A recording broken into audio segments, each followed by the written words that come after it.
Ticket எடுங்க.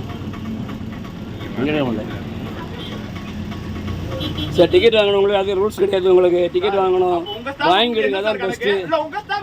அதே மாதிரி கேட்கக்கூடாது சார். நீங்கள் எங்கள் ஸ்டாஃபுக்கு உண்டு சார் உங்களுக்கு, அது கிடையாது.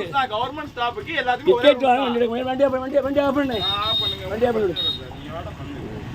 என்ன சார் ரூல்ஸ்? அப்ப எல்லாத்துக்கும் ஒரே ரூல்ஸ் போடுங்க. நாங்க எல்லாம் பேர் பேசுறாங்க. நீங்க உங்க ஸ்டாஃப்க்கு மட்டும் என்ன எங்க டியூட்டி பிறகு வந்து உண்டு. நாங்க டியூட்டி தான் போறோம். உங்க ஸ்டாஃப் வீட்டுக்கு போறதுக்கு எதுக்கு நீங்க நிக்கிறீங்க?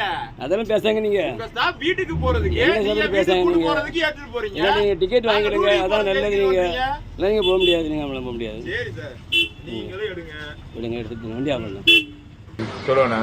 நம்ம 2 பேருமே வந்து பொதுத்துறை வேலை செய்யறோம் தானே? ஆமாண்ணா. நீங்க வந்து போலீஸ் டிபார்ட்மெண்ட், நான் வந்து டிரான்ஸ்போர்ட் பார்க்கணும் சார். ஆமாண்ணா.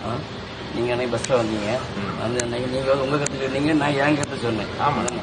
அப்புறமா நீங்கள் டிக்கெட் வாங்கி நீங்கள் ட்ராவல் பண்ணீங்க உடனே. ஆமாண்ணா. ஆனால் இது சோசியல் மீடியாவில் வந்து பரவி ப்ராப்ளம் இருக்குது. நான் வருத்தம் தெரிவிச்சுக்கிறேன். நானும் வருத்தம் தெரிவிச்சுக்கிறேன். இனிமேல் இந்த இது இல்லாமல் நம்ம 2 பேருமே 2 துறையும் நண்பர்களாக பணியாற்றும். சரி ஓகே. செய்திகளை உடனுக்குடன் தெரிந்து கொள்ள உடனே சப்ஸ்கிரைப் பண்ணுங்க.